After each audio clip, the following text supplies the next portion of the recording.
Well, welcome to the end of week 6. In this lecture, I'm going to talk about how to use tiled images inside. Warren, you in there? Warren! You're recording. Anyway, Yes, Professor Warren? Granner and I are going to LA next week to meet with Sony. Are you guys going to be able to hold this thing together? Yes, we'll do our best. I promise.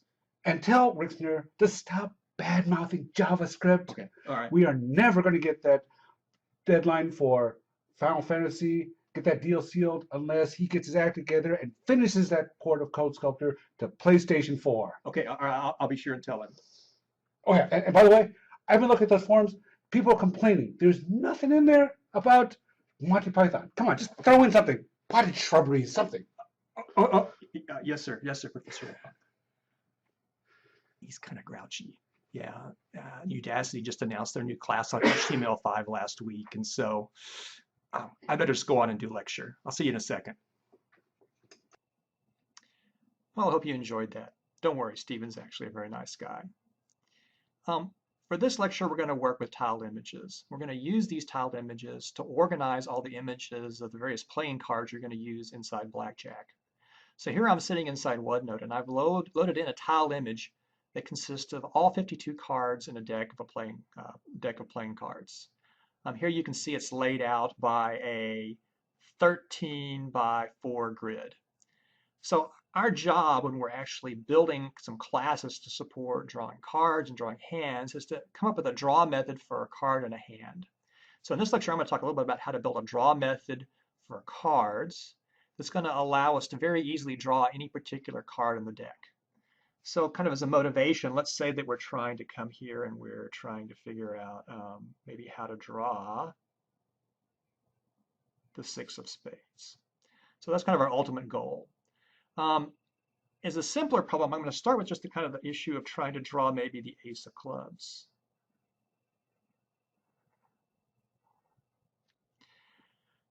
So how can we draw the ace of clubs? Well, let's figure out what the center and the size of the ace of clubs is. I mean, one of the things we notice here, all the images in our tiled image are the same size. Every playing card has the same size. So we're going to leverage that fact when we're trying to figure out how to draw the 6 of spades.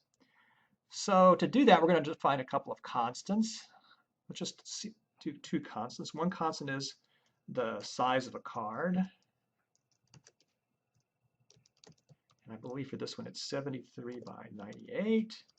And we're also going to explicitly define the center of a card. So we'll call the card center. And let's see, that's 36.5 by 49.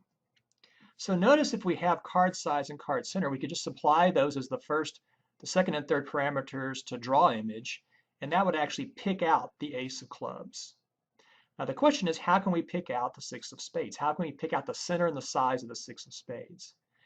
Well, the size is really easy. It's just the same size as the ace of clubs. All of our cards here have the same size, so we can just use card size again. But the center requires a little bit more work. So let's sit down and see if we can figure out how to do that. So here's what I'm going to do. I'm going to start off, and I'm going to number all the cards in the first row, numbered 0, 1, 2, 3, 4, and 5. And notice that this kind of 6 kind of sits in the 5th column if we start numbering at 0. And then we can number the entries in a column. So we have 0, 1, 2, and 3. So to get the 6 of spades, what we really need to do is we kind of observe it kind of sits in the, let's see, I guess it sits in the 5th column and the first row, again, starting at 0. So I'm going to define a couple of variables. Let's call this variable I, define a variable j.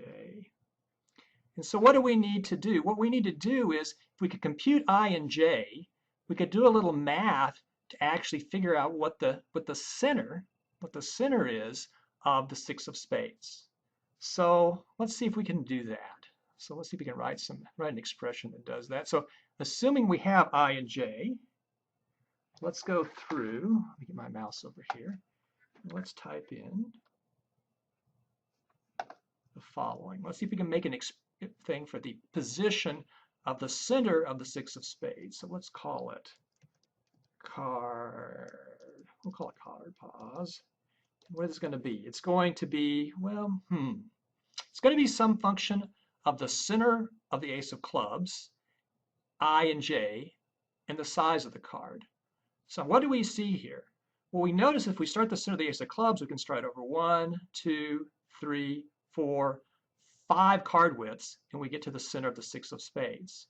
We start the center of the ace of clubs. If we stride down 1, we go down kind of one kind of card height, we end up at the center of the six of spades. So this expression that we're going to need to do up here is something like card center of 0 plus I times card size.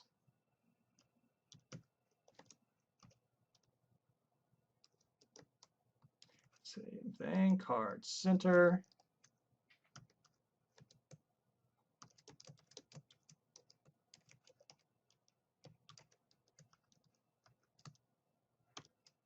okay, what the heck, we'll go turn these back to lowercase. All right, so now I claim that card position is exactly the center of the six of spades. So now we need to make a draw command that actually draws a six of spades, and that's pretty simple now. We could just go down here and say, we could say something like canvas.draw image, and we could give it maybe we'll call it tiled image. We need to give it, let's see, the center of the six of spades, that was card, pause. We need to give it size, card size. And then, well, we just give it some extra stuff, which is where we want to have the card drawn. So what we've done here is we've kind of developed some code that allows us to go through and pick out the six of spades. And in fact, in general, what we're going to see here is that we can kind of write code that'll pick out and draw any card in the deck. One of the things that we'll talk about when we actually look at some code in a second is how to figure out where the six of spades lies in this tiled image.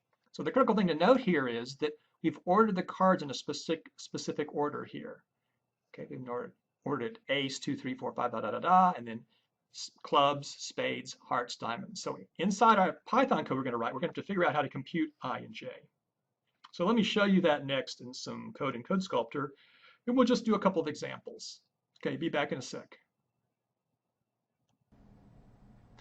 Okay, I put together some code to illustrate how you can draw cards. So in particular here I have a card class. This is kind of a subset of what you've got in your existing template. We have the initializer for the cards, it's a rank and a suit. And then we have a draw method here that we're going to call inside the draw handler. So the way this works is I'm going to create a card using the initializer. I start off with the ace of clubs, and we're going to take that and we're going to draw it inside the canvas using this draw method. So what I want to do is actually build this in a way that no matter what I put in for the suit and the card, I actually always draw the correct subimage out of my tile image. So it's fairly straightforward. I defined a couple things to help me here. I have this tuple that corresponds to all the ordering of the cards from left to right, and the ordering of the suits from top to bottom. I have the size and the center of a single card. In this particular case, this is the ace of clubs, this thing in the upper left. And then finally, I have actually loaded in the image here. This is a tiled image. It's sitting out on Google Storage for us. So this is the meat of the code right here. This is what you should look at, and this is what corresponds to what I just talked about. If I'm given the rank of a card, I have to figure out what the corresponding index I was. We did in the previous part of the lecture. So we can use this method called index for a list or a tuple. And what it does is it takes, for example, the string ace, looks up in here and says, oh, that's in position 0, and returns I equals 0. We could take the string C for clubs, look in this tuple and say, ah, C is in position 0, return J is equal to 0. It computes the position of the card in our tiled image, and then we go through and we draw it. And here I just essentially give it some arbitrary location on the canvas to draw. So if I run my code, what I see here is, sure enough, there's the ace of clubs drawn in the center of our canvas. All right, let's check and do it now for the six of spades. So we'll go down here and change this to an S for spades. We'll change this to a 6. And let's go back and look and see what our code should do. Well, it should say, okay, if we have the 6, we'll look up in ranks where 6 is. That's at 0, 1, 2, 3, 4, 5, position 5, just like we talked about. And let's see the suit, that was going to be spades, so that's at position 0, 1. So I would be 5, J would be 1. We would then go through and compute this expression like we talked about in the previous part of the lecture. Now it would give us the position of the 6 of spades in our tiled image. So now when we run this, it's all good, and there it is, the 6 of spades. In fact, I can create any card. This will automatically draw that card. And of course, note, you're going to have to specify what the location is in here. So as you build your blackjack application, you're going to think about where do I want to draw the cards and the hands on the screen. So that's for you to do. Okay, I want to finish off with a little more information about how you can use Dropbox now to actually store your images, your tiled images, and the sprite sheets that you're going to use later in the class. Okay, be back in a sec. So I promised to show you how to host your own images so you can load them into CodeSculptor. Now let me emphasize you're not required to do this. For Blackjack and Spaceship and Rice Rocks, aka asteroids, we're going to provide all the images that you need. But part of the beauty of this class is I suspect many of you will try to go and build your own games and generate your own art. So let me give you a little bit of a walkthrough about how you can use Dropbox to host your own images and sounds. So here I'm sitting at the Dropbox site. A lot of you probably already use Dropbox. It's simple. Just sign up with an email address and a password. Download it. It's very easy to download. Once you've downloaded, you'll be able to pull up a folder inside Dropbox. Mine's sitting here at J. Warren Dropbox. And I've made a demo subfolder here. And I've actually copied the card image inside it. So we can open it up real quick, and there it is. So there's the card image sitting inside Dropbox. And what I'd like to do is get a publicly shareable URL that I can put into my CodeSculptor code and then actually have CodeSculptor go out and download that image from Dropbox into your code. Then you can share your game using your custom images with anybody you wish. So here's how you do it. We simply go to the file, we right click and pull down to the Dropbox menu, and if we walk it out we see a thing that says share link. And after we do that, we'll close the folder here. And what comes up is we see the picture of the image sitting inside Dropbox. And more importantly, it has some information about how to share this. What we're going to do is we're going to use this feature, copy link to this page. So what it's going to do is it's going to actually take the link that it's generated, it's going to copy it onto the clipboard. So I'm going to say copy link to this page. And now what I'm going to do is I'm going to go back to my old program. This is the program that I had built using an image that I'd stored in Google Storage, and I'm going to replace it with the image that I've just loaded inside Dropbox. So what I do is I simply go down here and say Control V. So notice now we've got some kind of Dropbox URL. It ends in the same file name as before. Now this is very important here. If I run this, I want you to watch what happens. It never loads the image. So to use this method with Dropbox, you're required to actually provide an extra extension. So this is very important. Please pay attention. You need to say question DL equals 1. And this tells Dropbox that this file should be downloadable. And so as a result, this allows CodeSculptor not just to view the image, but actually pull it inside CodeSculptor and use it inside your program. So now watch as I run this. There's my image. So my suggestion is remember DL equals 1. It's very important. If you don't, it's not going to work. You're also welcome to use other image hosting sites. There's nothing special about Dropbox. I have one other piece of really important advice. Images, after they've been downloaded once into your web browser, and this has nothing to do with CodeSculptor, it's just a web browser. So once an image is downloaded once, it's cached. What does that mean? It's there sitting in your computer, and the basically any program never goes out to the web to get it again. That's a very nice feature. But one of the dangers is that because the image is cached, if you go out, for example, and play around with a Dropbox or any other image hosting site and change how your images are laid out, when you run the program in your web browser, it may think the image is still there. So here's a very important thing to do. I can't emphasize this enough. If you want to use your own images, and I fully encourage you to do it, you need to take your final CodeSculptor code and test it on a different computer.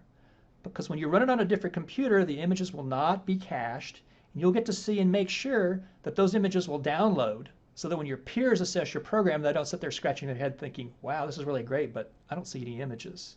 So let me say it again. Test your code on a different computer if you're downloading your own images and sound. It'll save you a lot of grief. Okay, I'm going to go on and we'll talk about Blackjack next.